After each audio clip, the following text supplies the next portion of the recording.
Hi, thank you. You did, however, take one of my big points today.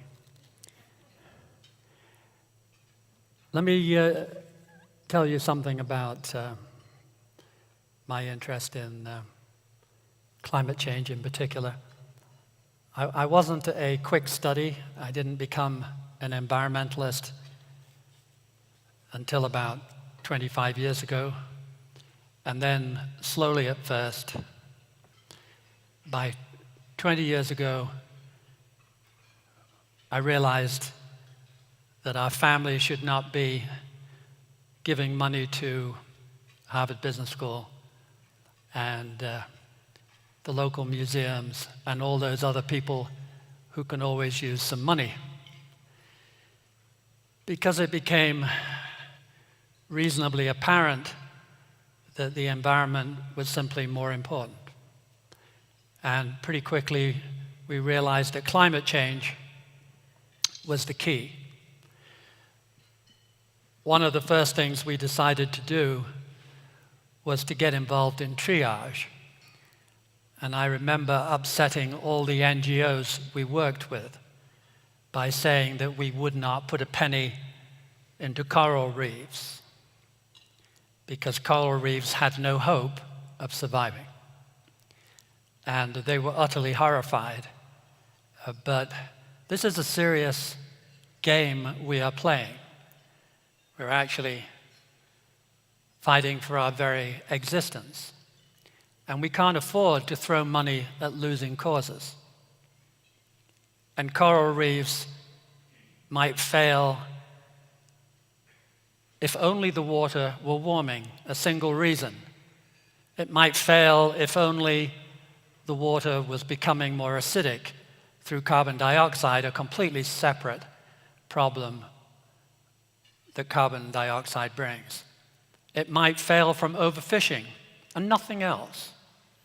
And it would certainly be very damaged by runoff and pollution. And you put those things together, and coral reefs, as we know it, have no chance. And that attitude of triage and compromise has become a main feature of what we do. We will vote for any nuclear plant. Yes, it will take thousands of years before their waste is diffused. Or as I like to joke, we will have thousands of years to solve that problem. But nuclear power is green. It addresses the central problem we face. And I have no room for niceties, which abound in the environmental world. They love the perfect. And if you fuss enough with the perfect, we will cover the ground so slowly that society, as we know it, will fail. We need to go for the throat, focus on the issues that really, really matter, and everyone who's got half a brain has to help. Everyone in this room is automatically a good guy in my eyes. I use guy, of course, in the traditional sense of men and women. And but let me tell you, you are not doing enough. If there's anyone here who's doing enough, please stand up. And I am standing up, but metaphysically I'm sitting down. We all flew here on a jet plane. Most of us will take a jet plane to go on a totally unnecessary vacation, as I have just done to Italy. I really, really wanted to take that trip for my round number birthday. And it hurts my conscience, all of this stuff. We should be doing these things increasingly on video. We talk a much better game than we actually deliver. And just to remind you, on that long list of helpful things to do with new light bulbs and efficient dryers and so on, At the end of that, you come to a big one, which is jet flights. A single jet flight overwhelms everything else you will do except one. And the one thing overwhelms everything, including the jet flights, and that is having one child less. Just think of it. One child, the carbon footprint of that child, and their progeny forever. That is a big carbon footprint. And it's 80–90% of everything you could save, even if you ate no meat for the rest of your lives and never took another jet flight. And these are very hard things to face up to.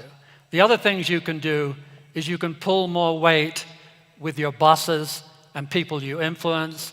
You can get out there and play a bigger role in politics. You can spend more time helping your NGOs. You can give them more money. It's all necessary. It's all vital.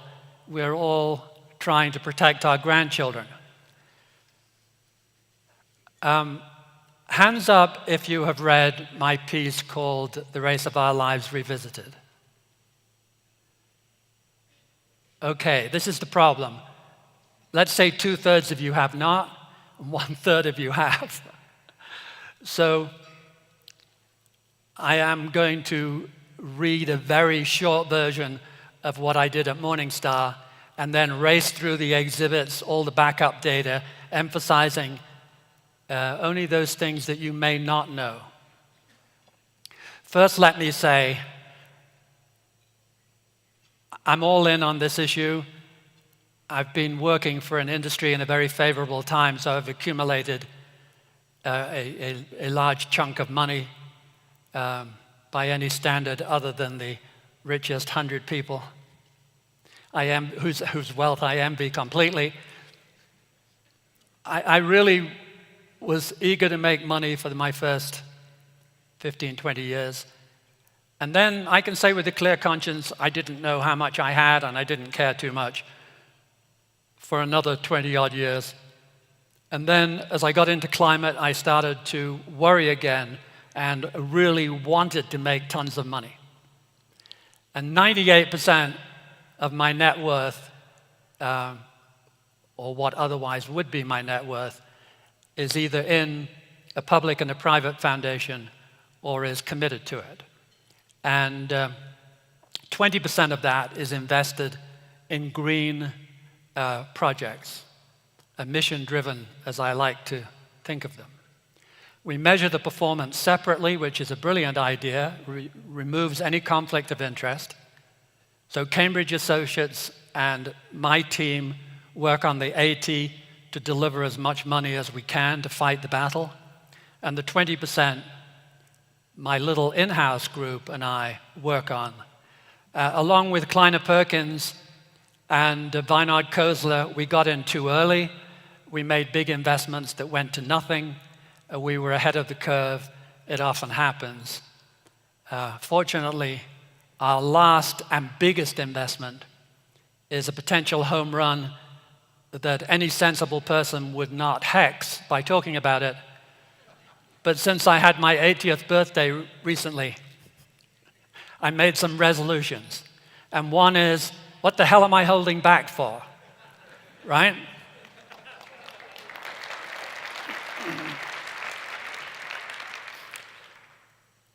Normally I'd wait the 5, 6, 7 years to see if it really worked out before opening my silly mouth. But the story is so good.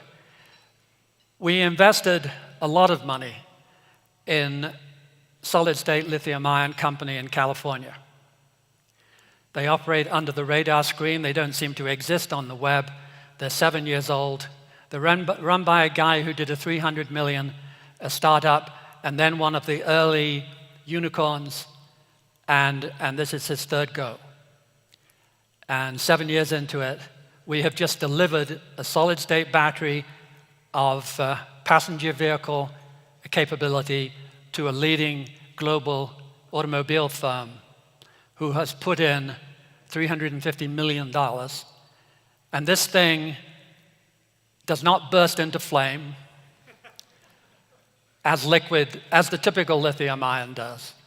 It weighs half the weight, so a Tesla with 1,000 pounds of battery would become 500 pounds, and 500 pounds of utter dead weight is forgotten, and the vehicle becomes better in every respect, as you can imagine. It occupies half the volume, so you can squeeze into a telephone 2 days instead of 1 day. Practically a category killer on its own, but the battery can technically take a charge at any level up to automobile in 6 minutes. Now, whether you can handle the power to deliver it is another matter. But certainly you can for telephones and iPads, and probably eventually at some cost you'll be able to do it at an automobile level. But you can imagine what that means. Twice the power-to-weight ratio that charges rapidly and has almost no danger associated with it. And this has the ability to take the performance of our foundation, which I'm happy to say is in the first percentile, but way behind Yale. I'll tell you a story about the first percentile. We're in it with not even 10% return since 2000, which is pretty pathetic, and we have made endless mistakes. And suddenly you see the data and the light goes off and you think, my God, everybody else is making mistakes apparently. I had no idea you all were so bad at investing. And then you discover that Yale is 2 or 3 points ahead of you, a gap so big that it's bigger than the gap between the first percentile where we are and the median performer in the foundation endowment business. But when my lithium-ion battery comes home, we will leap ahead of Yale and feel very pleased with ourselves. It will also be the best green mission-driven story, and it will be the answer to several of my dreams. Our in-house team has, I have 3 helpers. They're all terrific. They all have a dual master's in business and environment, 2 from Yale and 1 from Duke. And one of the things we do is we have a service that goes through all of the hundreds and hundreds of peer-reviewed serious journals, articles. And every day we read the few that look really promising. And so I was going to say how excited I was by an article which I think technically is today's Nature. Nature's the #1 journal, Science #2, Proceedings of National Academy #3, really, in standing. And it's important that you differentiate when you're reading this stuff. And the Nature article, dated today, I believe, says that the IPCC report from the UN that caused so many waves recently underestimated the warming of the oceans by 60%. It is 60% higher than in their dreadful report. 60% higher since '95. And oceans absorb 90% of all the heat from climate change. So this is just huge and horrifying. I am proud to say I've had one piece in Nature. It was a commentary 5 years ago, and it was called Be Brave, Be Persuasive, Be Arrested if Necessary. And it was a harangue at climate scientists for being so careful, so protective of the dignity of science, that they were understating what they honestly believed, what they would tell you over coffee, in order to keep their head down, not to get any trouble from the people out there who give scientists trouble on the topic of climate change. And they deserved it. And since our new president was elected, they have changed. And the critical word here is acceleration. The damage to the environment is clearly, as we sit, accelerating, which is scary, clearly. And they would not say so. I did. I have exhibits 5 years ago that used the word acceleration and proved beyond a shadow of doubt it was accelerating. I also have an exhibit on the ocean that is much, much closer to today's Nature report than the IPCC, and that is 2 years old. So they weren't even giving the available data. They were understating everything. But since the new president, they have started to use the word accelerate. They have started to say it more like it really is. I have kept a tally on these articles with the help of some services. And as far as we can tell, over 80% of all peer-reviewed articles on climate change end up by saying things are worse than the consensus thought. 10 or 15% are about status quo, and a handful only give you mitigating circumstances. A classic mitigating circumstance, for example, is as the huge ice cap melts on Greenland, Greenland actually rises to somewhat protect the runoff of the glaciers. There are desperately few of those, I'm afraid. So what I'm going to do now is just give you a very abridged version of the summary of the argument, after which I'm going to give you the backup data. You could call this the story of carbon dioxide and Homo sapiens. You may not know, but if we had no carbon dioxide at all, the temperature of the Earth would be minus 25 degrees centigrade. It would be a frozen ball of ice, and there'd be no life with the possible exception of some bacteria. The crucial, tiny little 200 to 300 parts per million of carbon dioxide in the air has taken us from that frozen state to the pretty agreeable world that we have today. CO2 is therefore, thank heavens, a remarkably effective greenhouse gas. The burning of fossil fuels, which is the main cause for increasing CO2 and warming the world, has played a very central role in the development of civilization. The Industrial Revolution was not really based on the steam engine. It was based on the coal that ran the steam engine.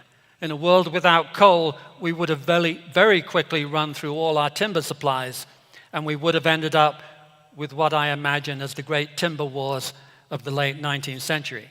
The demand for wood would quickly have denuded all the world's great forests, and we would have returned to where we were at the time of Malthus in 1800, living at the edge of our capability, enduring recurrent waves of famine along with every other creature on the planet. A few good years, the population expands. A few bad years, we would die off. And that is the way the rats of the world and the monkeys of the world have always lived and will always live.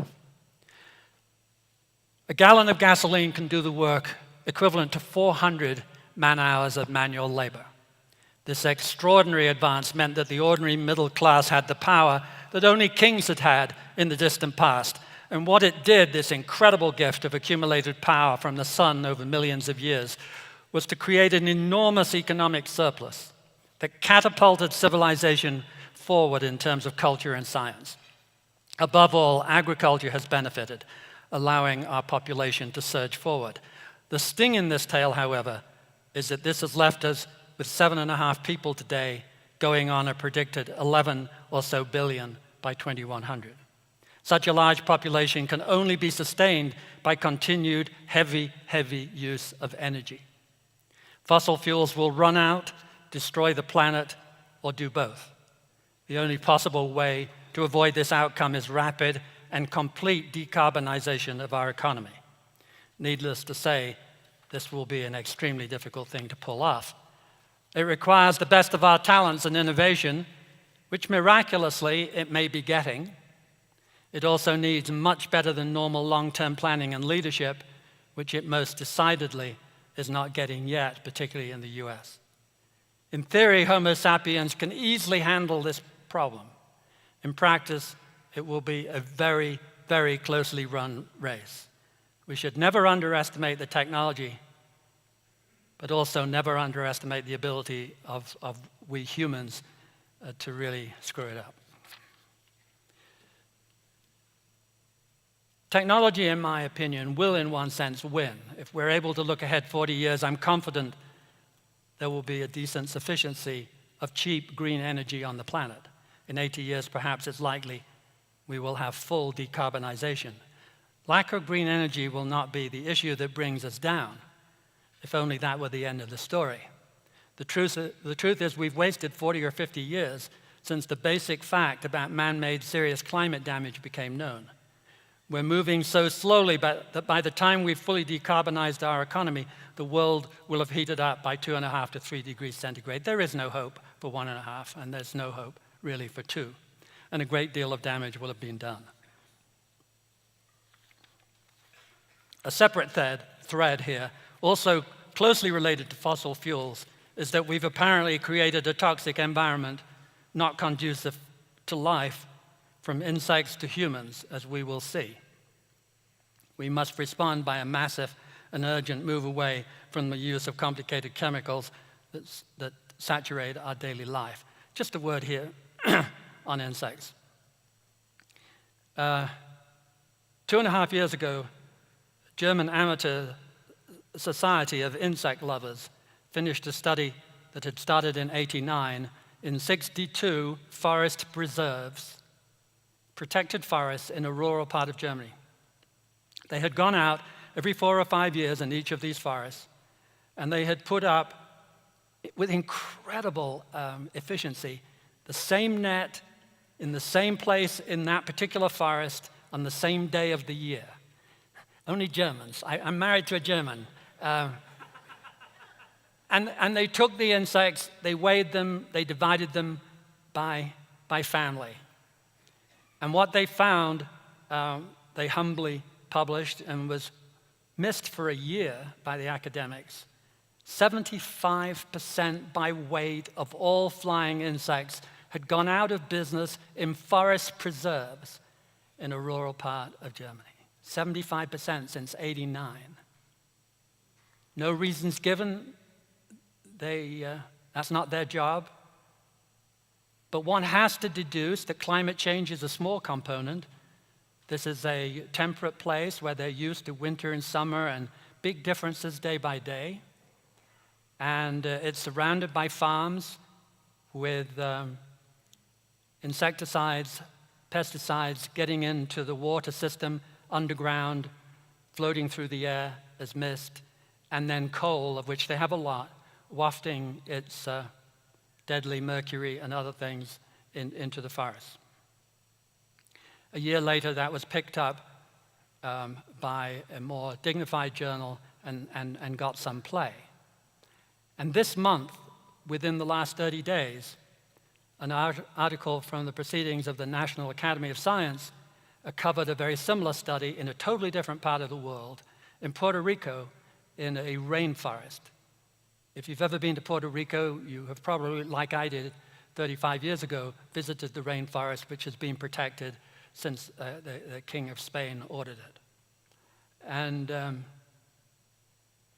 75%, give or take, of flying insects have gone missing. And what's creepy here is that it's not the same reason.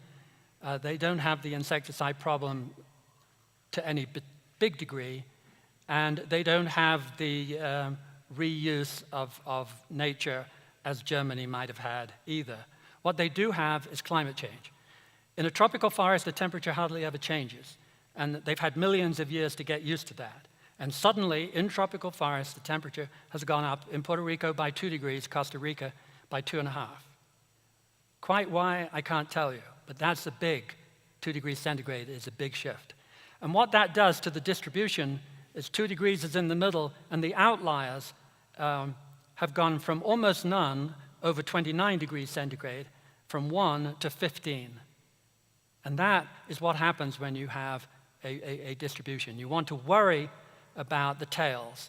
And the tails here appear to be roasting and debilitating the insects so that their ability to procreate and so on, it goes way down.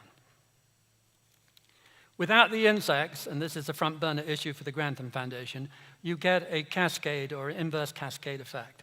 It goes down into the soil and it goes upwards. Birds in that Puerto Rican forest that only eat insects exclusively are down 90%. Those that eat nothing but fruit are not even down 10%, and everything in between. Lizards are down 2/3 that feed on insects. You can see how quickly, and when you think about the soil, which is even more precious, if you lose your dung beetles and ground insects are down almost 50%, you start to change the nature of the forest floor and the soil, and everything can go wrong. E.O. Wilson will say that you can lose humans within a few 100,000 years, you'll have bounced back, but you lose insects, and you are in real trouble. I would say that the problem with toxicity is increasing faster than the problem of climate change, and it will play hotter and quicker with the general public and with politicians. In Europe in the last year, plastics have become a red-hot issue, and they are banning pesticides, nicotinoids, and they will almost certainly end up banning Roundup. I said at Morningstar in my divestment section, just don't think about divesting oil companies, you want to think about divesting chemical companies because, and I gave them that argument, you're going to wake up one day and find that they're being sued more successfully than the oil companies, and 6 weeks later, they got a suit against Monsanto, a single person for nearly 300 million, since reduced to about 150 million. But the appeals court upheld the bad behavior principle of Monsanto, bought by Bayer with all of their liabilities, and Bayer deservedly dropped 20% and has not recovered. And on the day of the appeal, when it was halved to half price, they dropped another 5%. They have over 6,000 cases outstanding. This is a real issue. To move on to the summary, an abridged part of the summary, a subtext to all of what I have to say here is that capitalism and mainstream economics simply cannot deal with these problems. Mainstream economics ignores natural capital.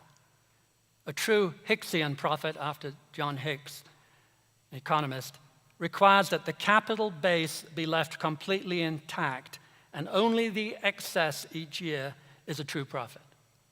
Of course, we have not left our natural capital base intact or anything like it. The replacement cost of copper, phosphate, oil, and particularly soil, and so on, that we use is not even considered. If it were, it's likely, it is calculated, that the last 10 or even 20 years for the developed world has seen no true profit at all, but the reverse. Capitalism also has a severe problem with the very long term because of the tyranny of the discount rate. Anything that happens to a corporation over 25 years out doesn't really matter to them. It's 5 cents on the dollar. Therefore, in that logic, grandchildren have little or no value. Corporations also handle externalities very badly. We deforest the land, we degrade our soils, we pollute and overuse our water, and we treat our air like an open sewer. All of this is off the balance sheet and off the income statement. Worse, any sensible response is deliberately slowed by skillful programs of obfuscation, well-funded by fossil fuel interests and their allies. This does not happen in China or India, Germany, or say Argentina. This is unique to the English-speaking oily countries, the US, the UK, Australia, where the power of the fossil fuel interest is used to influence both politics and public opinion. Exxon very publicly gives $1 million to some new enterprise to study the effects of carbon and makes political capital out of it. Someone, an environmentalist, said to me, they make that in a minute. But we don't like that kind of statement, so we checked it. It takes them fully 8 minutes to make that.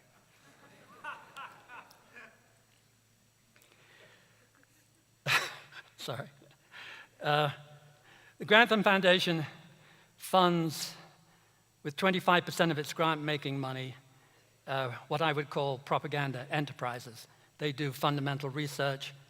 They do a bit of this and a bit of that. And one of the things they do is attempts to make Exxon's life miserable. It's pretty hard for gnats to make the elephant's life miserable, but we have been, for the time being, touch wood, break a leg, remarkably effective.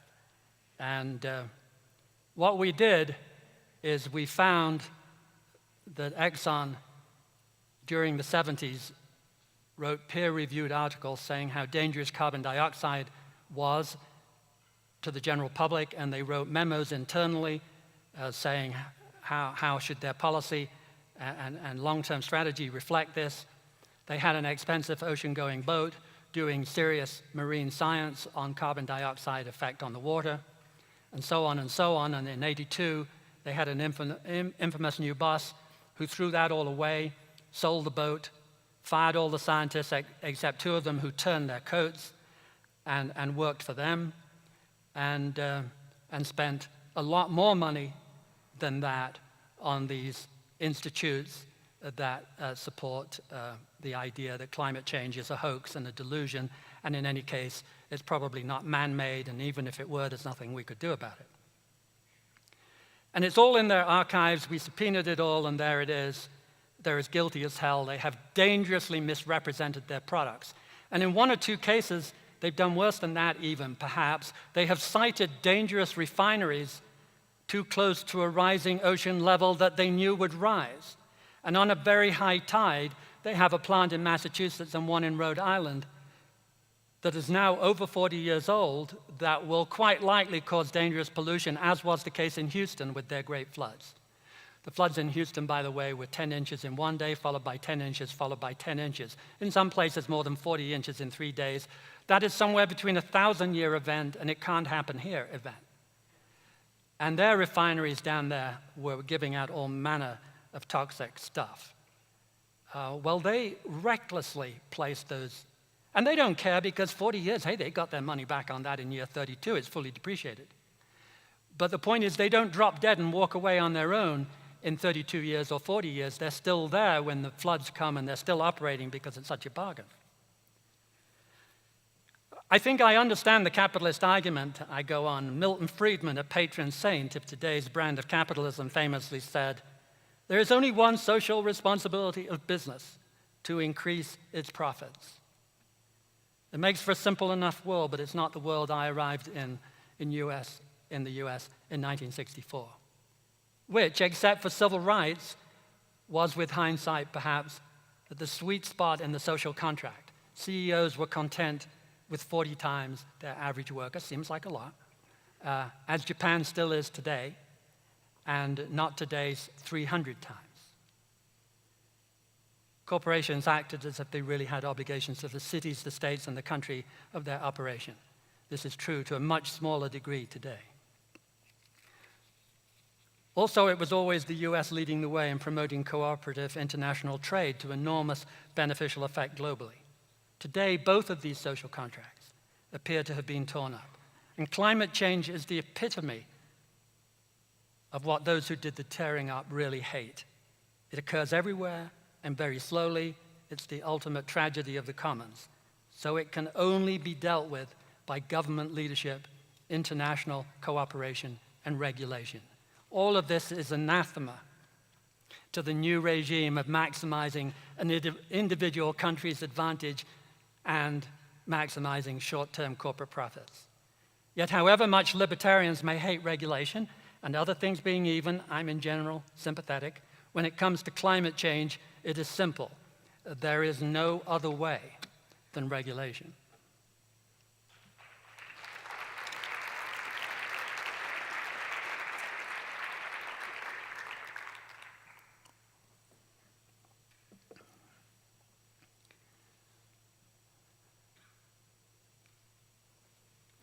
am I looking? Okay. This is an exhibit. Let's try that one then. This is an exhibit you're familiar with from Al Gore. What it says is the bottom of these four ice ages had 180 parts per million of carbon dioxide, and the interglacials where we live today had 280. 100 lousy parts per million took us from 1.5 kilometers of ice on Manhattan to today. And then we added as much overnight, in the blink of an eye, as much as that separation between the bottom of an ice age and the top of an interglacial. And we will add as much again. I give you my personal guarantee. There is no hope that we will not triple the load. And we have no idea what the consequences of this will be. It is the most idiotic experiment in the history of man. This is the surface temperature in the first half of the last century. It went up by 7 bips. In the second half, it went up by 15. This is a 5-year-old exhibit. Dudes, it's accelerating, right? And the scientists would not spit the word out until late last year. From the 2 El Niños that really matter, 98 and 2016, 25 bips. This thing is accelerating rapidly. This is what it looks like color-coded. It goes down to about 1850, dark blue, and then whoomph. You don't have to be more than clairvoyant to see what a dramatic increase in red there is there. This is the oceans. This is my somewhat antique exhibit. In black, the ocean down to 2,000 meters. And you can see on the right-hand side, from 1950 to 1990, 37 units of heat. And from 1990 to 2016, 99 units. This is very close to what occurred in nature. Sorry, nature. This is very close to the point that they made. Far, far worse. I'm happy to say it precedes them by almost 2 years. And the work was done, by the way. It was just no one was prepared to say, oh, look, this is what the data says.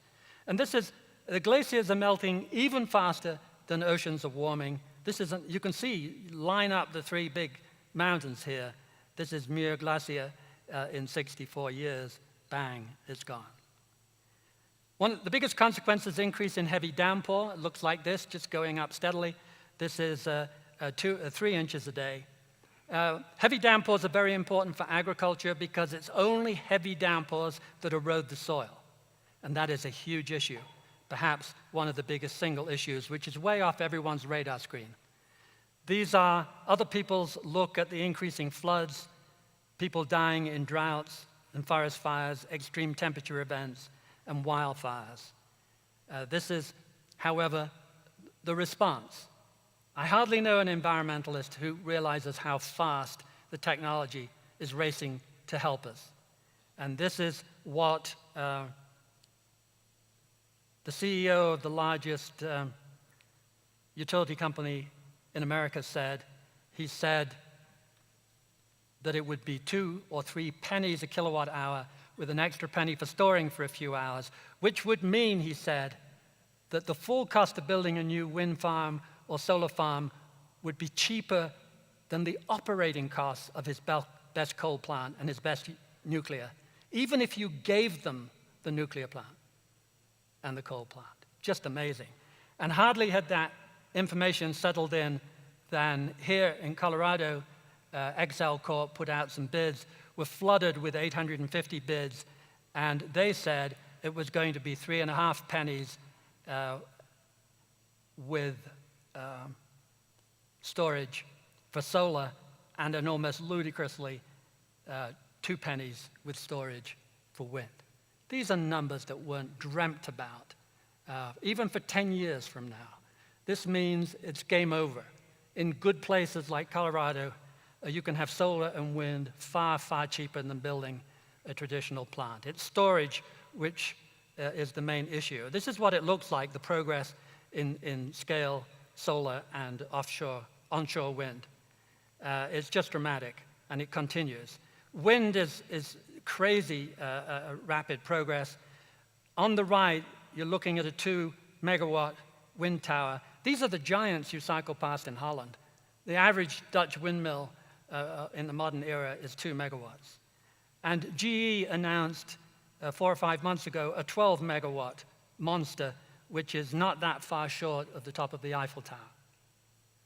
And wind goes up by the swept area. So a 10-foot blade is not half of a 20-foot blade, but a quarter. And as you go up higher, you pick up wind, and the power of wind goes up by the cube. So a 140-mile-an-hour hurricane is 60% more powerful and damaging than 120. It's the cube of 14 over the cube of 12. And so when you pick up a measly 20% by going up high, which you do, somewhat disappointing, but still, when you cube the 20%, you get massively more wind times the size, massively more swept area. That will be the cheapest form of electricity on the planet in 30, 40 years. It turns out that the North Atlantic is not just better than anything on land, but perhaps as much as 2 to 3 times better. If you can engineer floating giant windmills, and they've come a long way, and they have some promising ones by Statoil off the coast of Scotland, which have had, in the first 7 months of operation, 60% operating rate. It used to be considered that windmills blew for 25% of the time, but in the North Sea, they in the winter and the spring, and they blow for 60% of the time. And in the North Atlantic, in the winter, they will blow 80% plus of the time, and in the summer, 35. So they will mix beautifully with solar. These are battery costs. Astonishing. In 2010, the Tesla battery was $1,000 kilowatt hour. This year it's 150. It's dropped in 8 years, 85%. And my battery, with any luck, touch wood, break a leg, will halve that again. And that will mean that you can build a cheaper electric car than you can internal combustion. It's already cheaper to run, cheaper to repair, 15% of the moving parts or less, and it is game over also.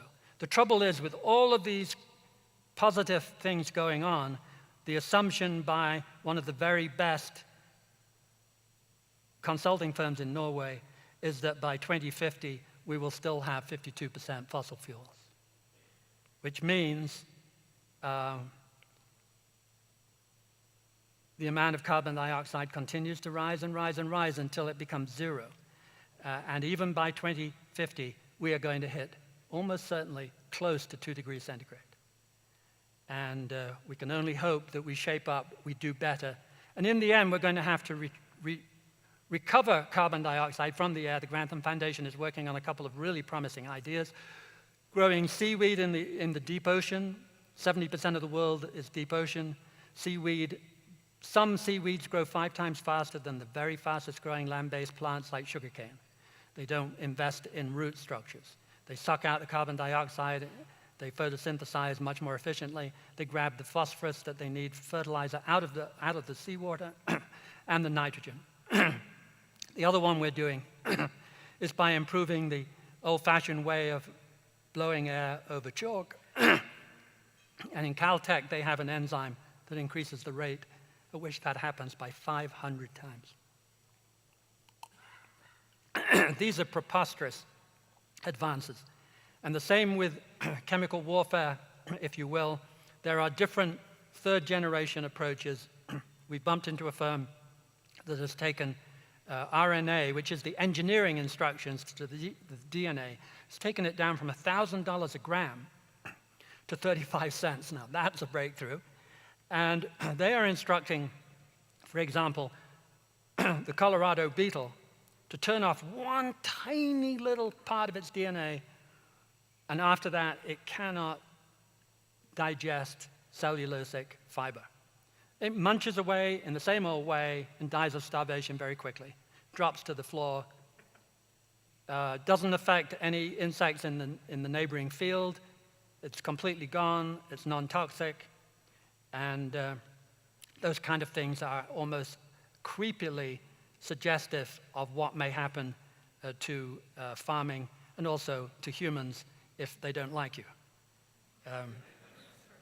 Okay, of course this is going to take scads of money beyond the dreams of avarice. That's the population profile. If you see that in the stock market, you panic. 100 years of going flat, and then Malthus, and I look like I'm practically Malthus. And then it triples in my lifetime.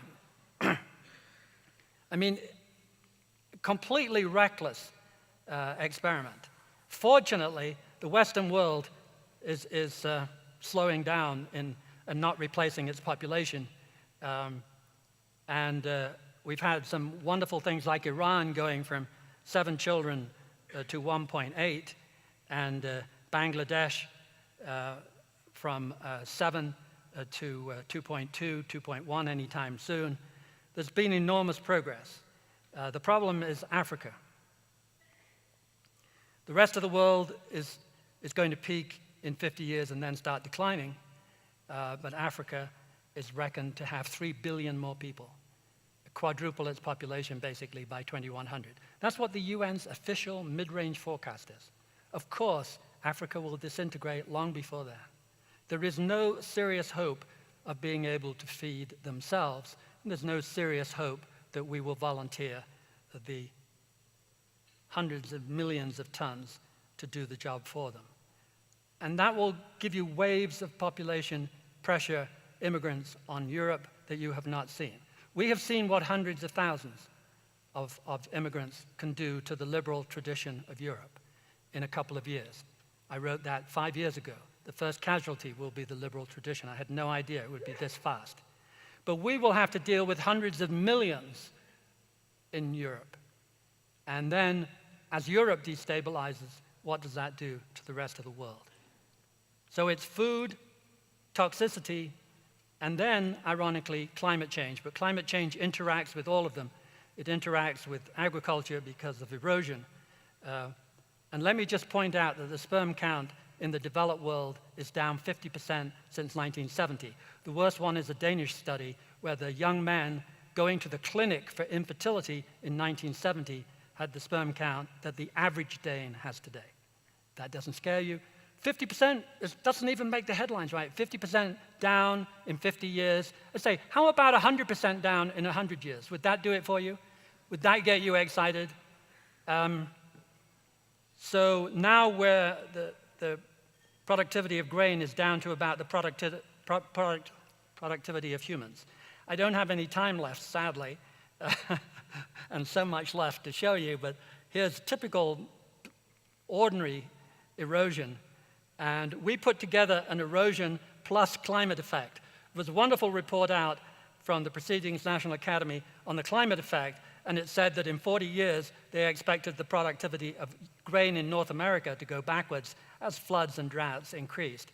We asked them about erosion, and they said, erosion? What's that got to do with it? They had no idea that they were related. We called up the erosion guys who'd say, you're going to lose 10%. They had no idea that the climate guys were saying that heavy flooding would increase.